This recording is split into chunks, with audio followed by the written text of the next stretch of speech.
Good morning students. आज का अपना टॉपिक है वॉइस। अक्सर हम हर क्लास में वॉइस पढ़ते हैं और अपने को बताया जाता है कि एक्टिव वॉइस और पैसिव वॉइस, लेकिन इसका जो वास्तव में नाम होता है वो होता है पैसिवाइजेशन, न कि एक्टिव वॉइस पैसिव वॉइस। तो आज हम पढ़ेंगे पैसिवाइजेशन और उसमें अपने को अलग अलग रूल याद करने की जरूरत नहीं है। एक चार्ट बनाएंगे, सिर्फ उसी को ध्यान देना है, उसके सारे अपनी सारी वॉइस क्लियर हो जाएंगी। तो ध्यान देंगे। Chart number 1, subject verb object, subject verb object.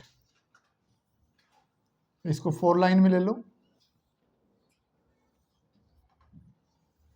और नीचे ले आओ।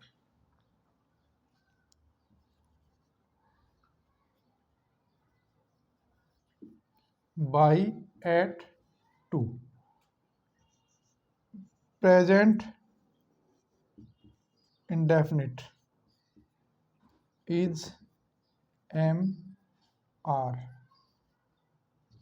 past indefinite was were, future indefinite be, continuous being और परफेक्ट बीन और मॉडल्स बी। ये हमारा चार्ट नंबर 1। अब हम बढ़ाएंगे chart number 2। I, my, me, we, our, us, you, your, you, he, his, him, she, her, her, it, its, it, they, their, them। सिर्फ अपने ये 2 चार्ट हैं, इन्हीं के माध्यम से हम पूरी वॉइस को सीखने की कोशिश करेंगे।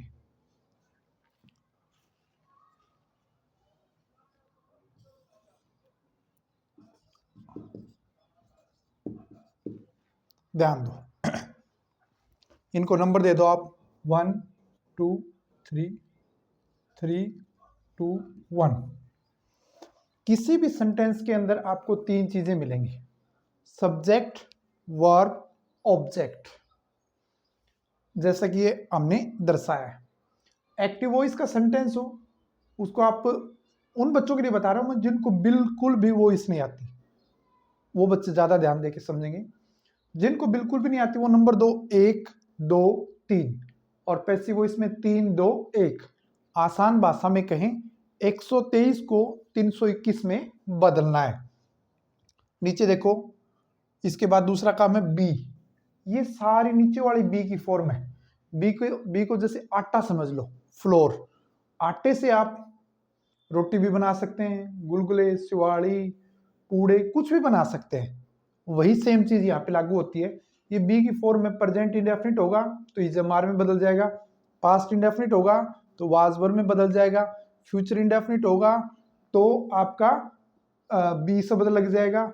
कॉन्टिन्यूस, कोई भी कॉन्टिन्यूस हो उसमें एक ही शब्द नया जुड़ेगा, वो है बीइंग। कोई भी परफेक्ट हो उसमें एक शब्द नया जुड़ेगा, बीन।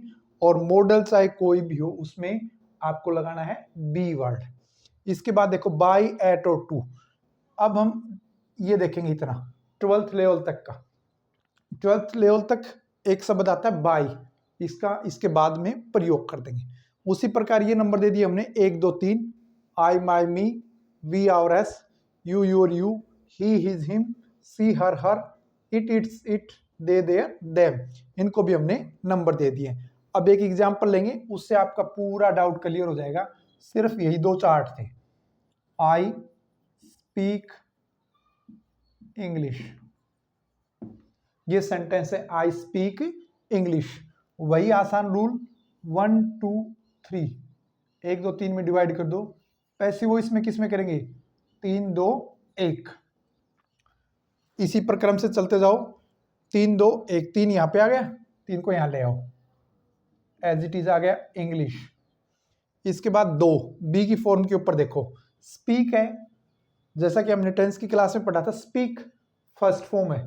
फर्स्ट फॉर्म कौन से टेंस की प्रेजेंट इंडेफिनिट की। प्रेजेंट इंडेफिनिट कहीं पे भी आएगा क्या बनेगा इज एम आर इंग्लिश के साथ क्या लगता है इज। इसके बाद वी थर्ड पैसिव वॉइस में हमेशा वर्ब की थर्ड फॉर्म आती है तो आप स्पीक की थर्ड फॉर्म लगा दो स्पोकन इंग्लिश इज स्पोकन। आगे बढ़ो फिर बाय बाय के बाद क्या है आपका आई आई 1 नंबर पे है यहाँ पे 3 पे पहुंच जाएगा आई 1 नंबर पे था यहाँ पे 3 पे क्या बन गया मी इंग्लिश इज स्पोकन बाय मी। इस प्रकार से आपका सेंटेंस बन जाएगा। और दूसरा देखो टेंस चेंज करता हूं मैं आप पहचानने की कोशिश करना she wrote a letter in the same way divide in 3 part 1 2 3 और उसी प्रकार से इसको भी 3 पार्ट में डिवाइड कर दो 3 2 1। सबसे पहले क्या आ जाएगा ए लेटर। उसके बाद देखो रोट कौन सी फॉर्म है सेकंड फॉर्म। सेकंड फॉर्म कौन से टेंस में आती है पास्ट इंडेफिनिट टेंस में आती है। सेकंड फॉर्म कौन से टेंस में आती है पास्ट इंडेफिनिट टेंस में। तो पास्ट इंडेफिनिट टेंस किस में बदला जाएगा वॉज वर्ब में ए लेटर के साथ क्या लग जाएगा वॉज। फिर वही थर्ड फॉर्म रिटर्न फिर वही बाई सी फर्स्ट पॉइंट पे था सी थर्ड पे जाके क्या हो जाएगा her a letter was return by her. अगला एग्जांपल देखो अगले टेंस से I shall cut a tree I shall cut a tree 1 2 3 वही पार्ट 3 2 1 में ले आओ क्या आ जाएगा ए ट्री विल सेल कौन सा tense future indefinite helping verb same रह जाएंगी आई वी के साथ हमेशा सेल लगता है आपको पता है बाकी सभी के साथ क्या लगता है will. A tree will passive voice है क्या लगा दो be a tree sorry future indefinite है क्या लगा दो be a tree will be passive voice है क्या लगा दो third form cut by I first point पे था थर्ड पे जाके क्या हो जाएगा me a tree will be cut by me इसकी वॉइस बन जाएगी। ये आपके तीनों इंडेफिनिट हो गए इस प्रकार से। उसके बाद अगला देखो example they are reading a novel they are reading a novel 1 2 3 वहीं इससे हो गए 3 to 1 में कन्वर्ट करो ये नोवेल सबसे पहले आ जाएगा। ए नोवेल कौन सा टेंस है कॉन्टिन्यूस। याद रखने की बात है कि हमेशा कॉन्टिन्यूस टेंस कहीं पे भी हो उसमें आईएनजी फॉर्म आती है। कॉन्टिन्यूस टेंस में हमेशा आईएनजी फॉर्म आती है चाहे कोई भी कॉन्टिन्यूस हो।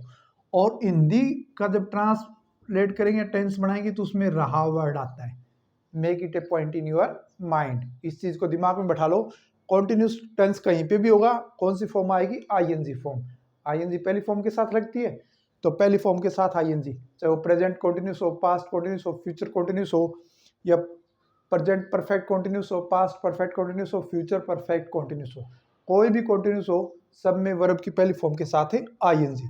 हिंदी बनाओगे तो उसमें रहा वर्ड आएगा। तो देखो आईएनजी आई है कॉन्टिन्यूस टेंस है ए नोवेल। इसके बाद देखो इसकी हेल्पिंग वर्ब क्या है आर प्रेजेंट कॉन्टिन्यूस की हेल्पिंग वर्ब क्या होती है is am are. A novel के साथ क्या लग जाएगा इज। ठीक है कॉन्टिन्यूस कोई भी कॉन्टिन्यूस हो क्या लगेगा being a novel is being. Passive voice है थर्ड फॉर्म लगाओ रीड तीनों फॉर्म सेम होती हैं लेकिन सेकंड और थर्ड फॉर्म पढ़ने में रेड आती है read read read. A novel is being read by और दे का इसी हिसाब से क्या हो जाएगा them. And novel is being read by them. इसके बाद देखो इसमें मैंने अड़का सा चेंज कर दिया, यहाँ पे कर दिया वॉज या वर में से, दे के साथ क्या लगेगा वर, तो वही चेंज होगा सिर्फ हेल्पिंग वर्ब का। ए novel was being read by them, इस प्रकार से पास्ट कॉन्टिन्यूस हो जाएगा। फ्यूचर कॉन्टिन्यूस की वो हिसाब की बनती नहीं है। इसके बाद देखो प्रेजेंट परफेक्ट का, Ram has won the match कर लो, Ram has won the match या Ram has won a match.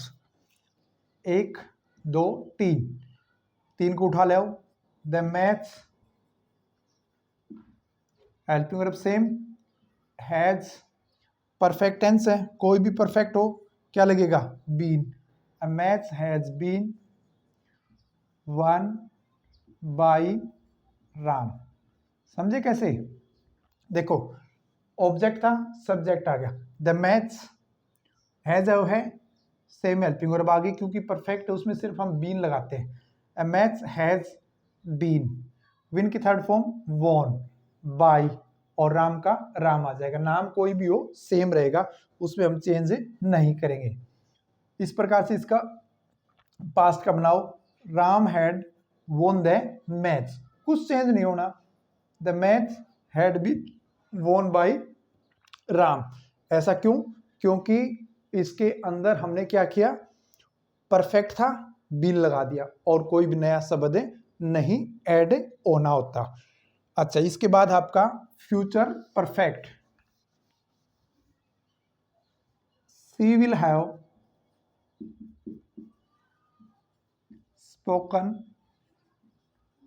English, subject verb object 1 2